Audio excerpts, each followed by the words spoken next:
22 years, Laurel. 22 years, and this is what you give me." He said it like she was the one ending something. The morning Scott Harding asked for a divorce, Laurel did not throw anything. She did not raise her voice. She sat very still at the kitchen island in their Vancouver home. Her hands wrapped around a cold an hour ago, and she listened to him explain with the careful, reasonable tone of a man who had already made peace with his decision, that he had fallen in love with someone else. Her name was Krista, 26 years old, a marketing coordinator at his firm. He had been seeing her for 14 months. Laurel did the math without meaning to. 14 months. Their anniversary trip to Tofino had been 15 months ago. She had bought a new dress for that trip. She had believed, genuinely believed, that they were fine. She looked at him across the kitchen. Scott Harding, 51 years old, still handsome in the way that confident men stay handsome. The kind of man who had always known exactly how to walk into a room. She had loved him since she was 28 years old. She had built a life around the perimeter of his, quietly, consistently, the way you tend a garden that never once turns to acknowledge the hands doing the work. She put the mug down. She picked up the pen. She signed. What Scott did not know, what nobody in their Dunbar neighborhood knew, what Laurel herself had only recently come to understand, was that within 8 months of that morning, she would walk into a room that would make his stomach drop through the floor, that everything he had catalogued and dismissed about his quiet, steady wife would arrange itself into something so far beyond his comprehension that he would have no language for it at all. But first, she had to grieve. Laurel Pemberton had grown up in a small town called Ashton Falls, 3 hours east of Calgary in the Alberta foothills. Her mother, June Pemberton, had been a bookkeeper for the local grain co-op. Her father, Robert Pemberton, had spent 40 years as a land surveyor, driving the back roads of southern Alberta in a white pickup truck, measuring the earth with the quiet precision of a man who found deep satisfaction in knowing exactly where things stood. He was not a man who talked about money. He wore the same canvas jacket from October through March. He drove trucks until they stopped running. Then he drove them a little further. When Laurel was 12, he had taken her out to a stretch of open prairie east of town and shown her where the land met the sky in a clean, unbroken line, and told her that most people spend their whole lives looking at the middle distance, that the ones who did all right were the ones who learned to look at the long horizon. She had not known what he meant. She had loved him anyway. Robert Pemberton died of a heart attack on a Tuesday in March, 4 years before the divorce. He left behind his truck, his tools, his canvas jacket, and a sealed envelope addressed to Laurel in his careful surveyor's handwriting. Inside was a single line. "When you are ready, call Miriam Tessie in Calgary. She has been expecting to hear from you." Laurel had tucked the envelope into the back of her filing cabinet. Behind the warranties and the tax documents, there was always something else. Scott's calendar to manage, the renovation he wanted on the Dunbar house, her own part-time work, the community foundation, that she kept small and flexible because Scott preferred it that way. The morning after she signed the divorce papers, she found the envelope again. She called the number. Miriam Tessie was 64 years old, a senior partner at a Calgary wealth management firm, and she had been Robert Pemberton's closest professional confidant for 31 years. She did not ask Laurel to come to Calgary. She drove to Vancouver, arrived on a gray October Thursday with a leather folio in a direct, unhurried manner, and sat across from Laurel at the very kitchen island, where the papers had been signed 40 hours before. She told her everything. Robert Pemberton had not been only a land surveyor. Over 4 decades of quiet work, he had accumulated something extraordinary. Parcels of Alberta land purchased at agricultural rates in the 70s and 80s, held patiently while the oil and gas industry expanded around them. A series of mineral rights on 3 properties that had been leased, quietly and without fanfare, to 3 separate resource companies over the last 20 years. Long-term infrastructure bonds purchased during the 2008 downturn when everyone else was selling. All of it managed through a holding company called Meridian Land Trust, registered in Calgary, administered by Miriam's firm, generating returns for decades without a single press mention, without a single public filing under Robert's name. He had used the income consistently. a bursary program at 3 rural Alberta high schools, a women's transitional housing fund in Lethbridge, a land conservation trust protecting 4,000 acres of native grassland in the Porcupine Hills. All of it done the way Robert Pemberton did everything, without needing anyone to know it was him. Everything had transferred to Laurel at his death. She sat very still. "How much?" she said. It wasn't quite a question. Miriam set down her pen. "Conservatively valued at the current market," she said. "The total portfolio sits at $2.8 billion. The kitchen was absolutely silent. Laurel looked at her own hands, these hands that had packed Scott's lunches, organized his client dinners, smiled at his colleagues at 45 Christmas parties. These hands that had signed those papers. She thought about her father in his canvas jacket, measuring the long horizon. She thought about the way he had said, "Most people look at the middle distance." She did not cry. Something was moving through her that was not grief. It was something older and steadier than grief, like the feeling of standing on solid ground after a very long time on water. She told no one, not her daughter Paige, 24, and finishing a master's degree in environmental science at Dalhousie, not her sister Rhonda in Edmonton, who would have been on the phone within the hour, not her closest friend Colleen, who loved her thoroughly and could not hold a confidence for longer than a weekend brunch. She hired a private legal team in Calgary, 3 people with no connection to Scott or his firm. She spent 6 weeks in careful meetings, flying back and forth on her own dime, learning what her father had built and what she was now responsible for. Then she went to find herself again. She rented a house on Bowen Island. Cedar, siding, a wide deck, a view of Howe Sound that changed character every hour depending on the light. She had not lived alone in 22 years. The silence at first was disorienting. Then it became something she began to actively protect. She read books, she walked, she learned to make bread from scratch with the specific stubborn patience that bread requires. She started sleeping through the night again, which she had not done in longer than she could honestly remember. It was through the Meridian Land Trust's Conservation Fund that she met Callum. No, it was through the Meridian Land Trust's Conservation Fund that she met Adrian Marsh. Adrian was 53, a conservation ecologist who had spent 25 years working on large-scale habitat restoration projects across Western Canada, the kind of work that takes decades to show results and requires a person with a very long timeline. He had that quality that certain people who work outdoors in serious conditions tend to develop, a complete absence of performance.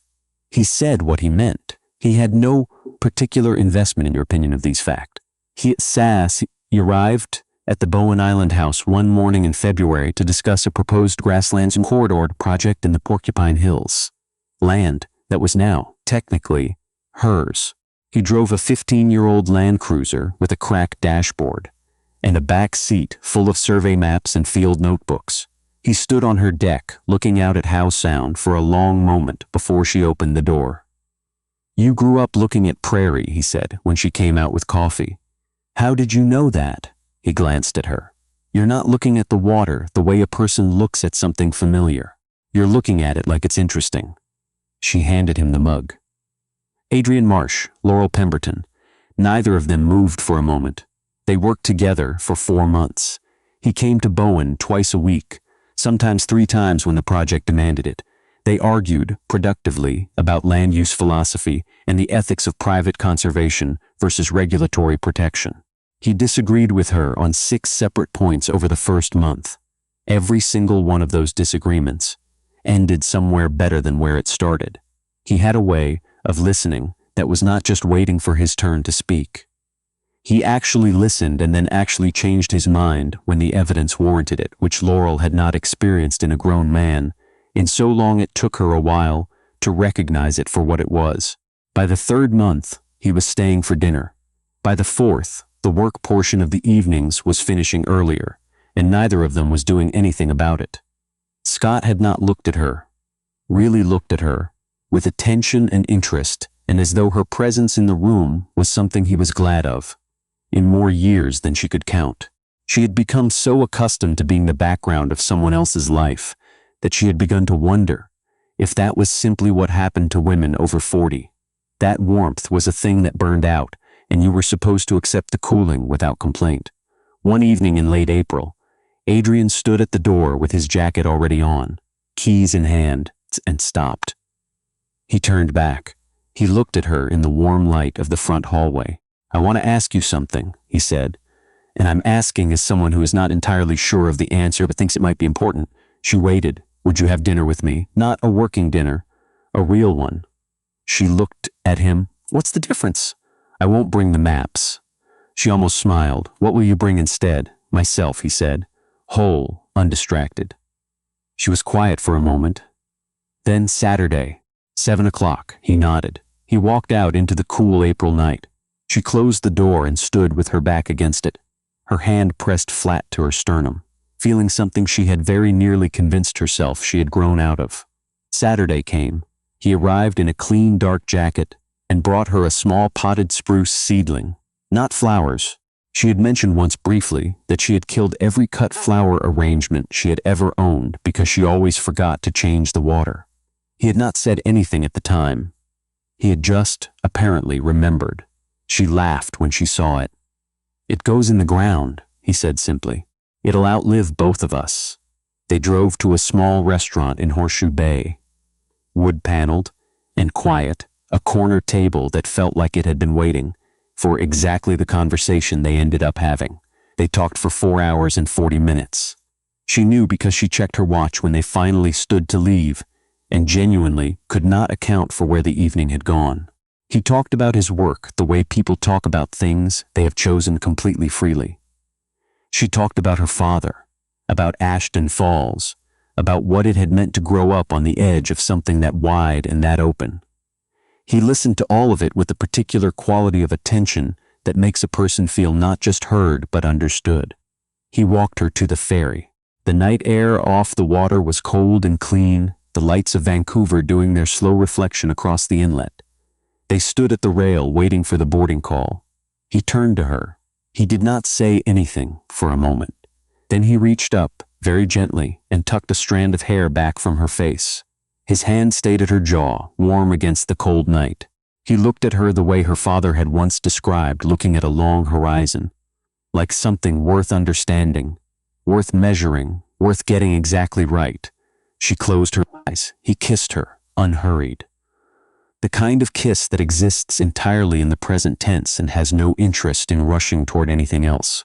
She had forgotten entirely that a kiss could feel like information. Like being told without words that you were not invisible, that you had never been invisible, that someone had simply finally bothered to look. When she opened her eyes, he was smiling, the quiet kind that stays mostly in the eyes.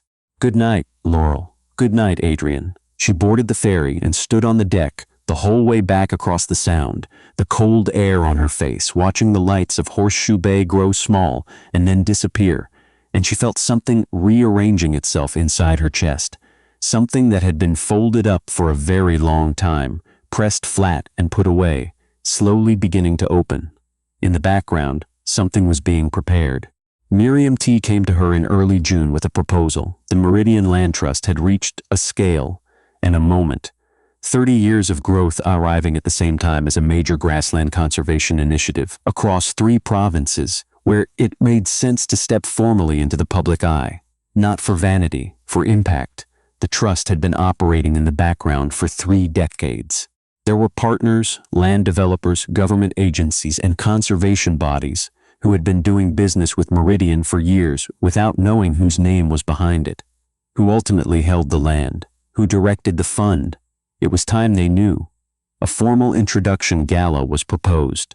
A gathering of every significant partner, every major landowner, developer, and civic organization whose work connected to the Trust's holdings across Alberta, British Columbia, and Saskatchewan. 400 invitations.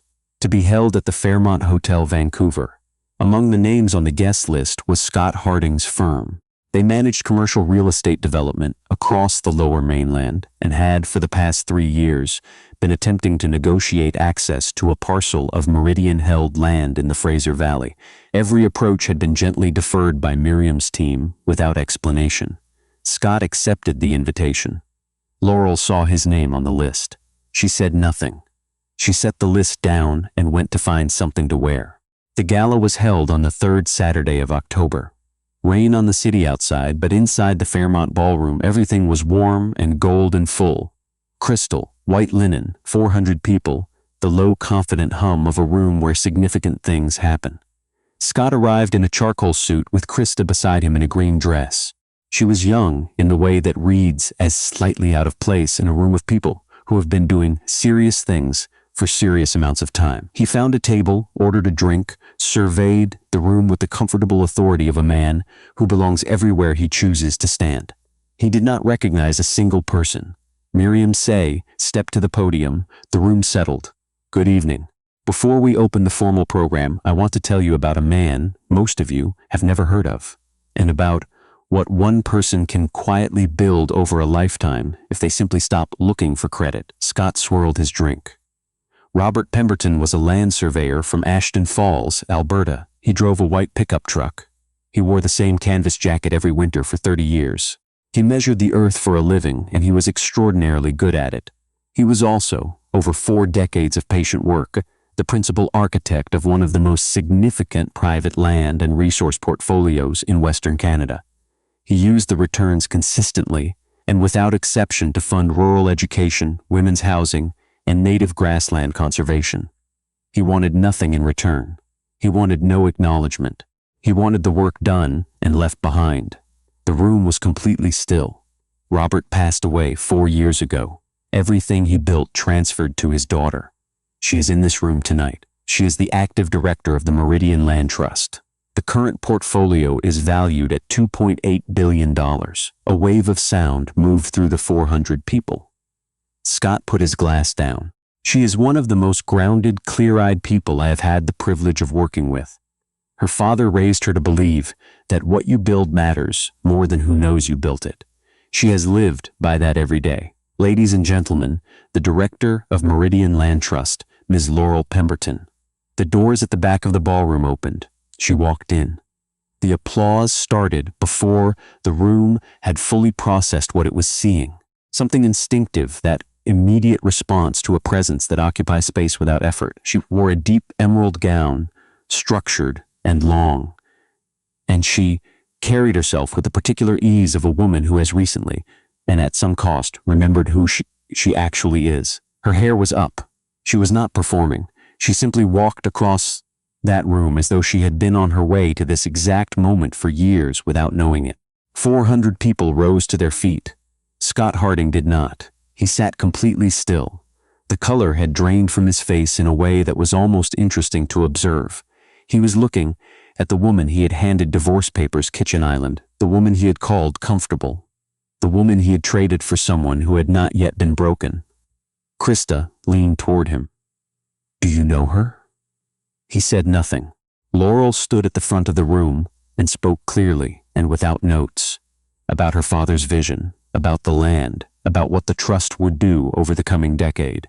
She spoke the way people speak when they have spent a long time being quiet and have finally found something worth saying. Every word carried the weight of someone who did not need the room to like her, but was choosing to share something real with it anyway. When she finished, 400 people gave her a standing ovation. Scott crossed the room. He moved through the crowd without saying anything to Krista. Without looking back, his face completely open in a way she had never once seen in 22 years of marriage. He reached Laurel at the edge of the stage. "Laurel," she turned. He looked undone. All the careful composure, the reasonable tone, the practiced confidence, completely gone. He was looking at her the way a man looks when the arithmetic of his choices finally totals up correctly in front of him. "Look at you," he said. His voice was not steady. "How did I not? Laurel, how long has this?" He stopped. "I shared a life with you. 22 years. I sat across from you every morning and I never once, you never asked," she said. Her voice was calm, not cold, simply clear. The way still water is clear. "I made the worst mistake of my life." His eyes were round and people had stopped pretending not to watch. "I know that. I see it now. All of it. Laurel, please, I am asking you to let me." He stopped. He looked at her for one more moment. And then, in front of 400 people in the ballroom of the Fairmont Hotel, Vancouver, Scott Harding went down on one knee. The room went completely silent. Scott. Her voice was gentle, entirely final, the sound of a door settling cleanly into its frame. Please get up, he looked up at her. Please get up, she said again, quietly, because I am not the same woman who sat at that kitchen island, and what you're asking for doesn't exist anymore. I'm not saying that to punish you. I'm saying it because it's true. He stood. Slowly. I forgive you, she said, and she meant it in the way that forgiveness is possible when you have had enough time and enough quiet, not as a gift to him, but as a door she was choosing to close for herself. I do. I genuinely wish you well, Scott. I hope you find what you're looking for. She held his gaze for one moment, then she turned. Adrian Marsh had been watching from across the room. He made his way toward her through the crowd without any particular hurry, the unhurried certainty of a man who knows where he's going and has made peace with the pace required to get there properly. He was wearing a dark suit that looked like it might be the first time he'd worn a dark suit in a decade, and somehow that made him look exactly right for the room. He reached her. He touched her elbow, lightly. She turned and her entire face changed, not dramatically. Just settled, the way a room feels when the last piece of furniture is finally in the correct place. You were remarkable, he said quietly. I was just talking. You were remarkable, he said again, in a tone that made clear the conversation on this point was over.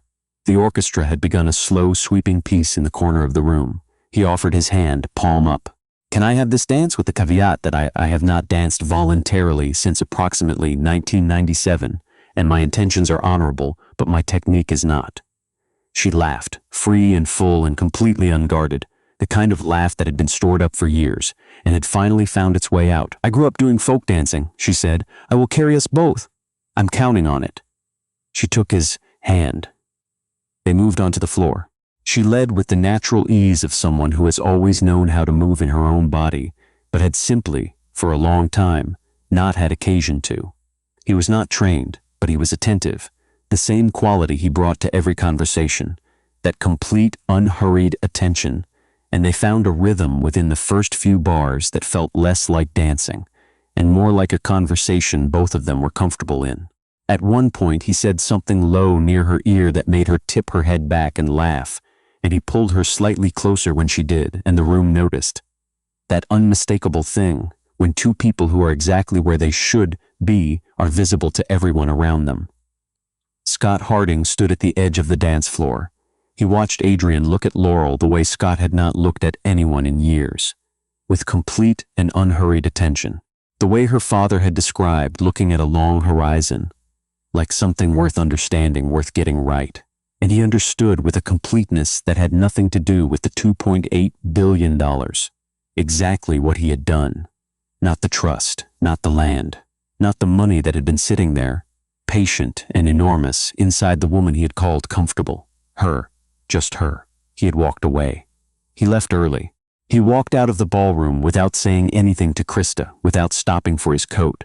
She caught up with him in the lobby, heels loud on the marble floor. Scott, what are you doing? The evening isn't. I know what I did, he said. What? He turned to look at her, really looked at her, the way clarity sometimes arrives all at once when you stop trying to manage it. I left a woman who loved me for 22 years, he said. A woman who built everything around me without ever once asking me to notice. And I walked away because I wanted something that felt like younger and newer and more. He was quiet for a moment. Tonight I watched her walk into a room of 400 people as a billionaire and dance with a man who actually sees her. I got down on my knees in front of everyone, and she looked at me with nothing but kindness. His jaw tightened. That's worse than anything else she could have done. Krista opened her mouth. I'm not angry at you, he said. I'm not anything at you. That's the honest truth of it. He put on his coat. He walked out into the Vancouver rain. He sat in his car for a long time without starting it, watching the rain move across the windshield in long, slow channels, and he thought about 22 years of mornings and what he had done with all of them. Krista took a cab home. She sat in her apartment that night, with her heels still on, the green dress slightly damp from the run through the rain, and she thought about what she had gambled on this man and what she had received in return. She thought about it for a long time. She called her mother. Inside the Fairmont, the gala continued, warm and gold long into the evening. Inside, Laurel Pemberton was still dancing. 6 months after the gala, Scott's firm lost the Fraser Valley negotiation when Miriam's team, acting on Laurel's direction, chose a conservation-focused development partner instead. It was not personal. It was simply that the land had a better use than the one Scott's clients had proposed. His firm absorbed the loss quietly. The partners did not discuss it with him directly, but they began to discuss things without him, which is its own kind of conversation. Krista left in February. She sent 2 text messages and did not request a response. He did not send one. He sat alone in his Dunbar house, which he had kept in the settlement, which he was now beginning to understand. He had kept out of spite for a thing he did not know how to value, and he looked at his own hands for a long time. He thought about canvas jackets and long horizons, and the particular quality of a woman who builds things quietly. He thought about what it means to be seen and whether he had ever once tried to actually see anyone. He did not arrive at a comfortable answer. Adrian proposed in September, on the deck of the Bowen Island house, on a morning that was still summer in the light, but had the unmistakable smell of autumn underneath it. He did not plan a speech. He was not, by nature, a man who planned speeches. He stood with her while the coffee was still hot and the sound was doing its early morning silver thing below them. And he held out a ring, simple white gold, a single oval stone. And he said, "I know who I am when I'm with you.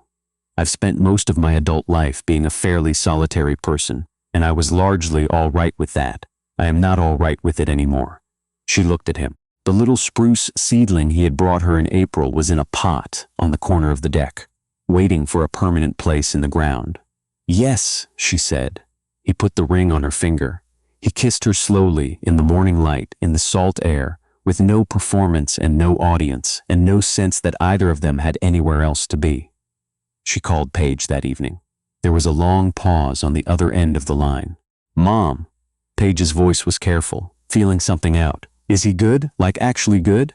"He brought me a tree on our first date," Laurel said. A pause. Then, "I need to hear this whole story." Paige drove out to Bowen the following weekend.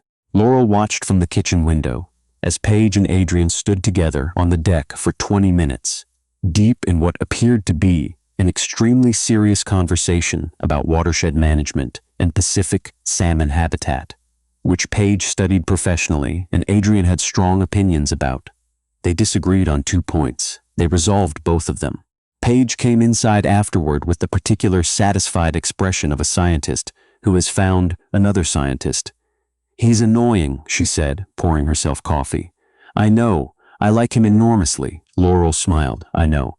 They married the following April, on the land outside Ashton Falls where Laurel had grown up. Her mother June stood in the front row in a yellow coat and wept without making any effort to be composed about it. Miriam T. sat beside her and held her hand.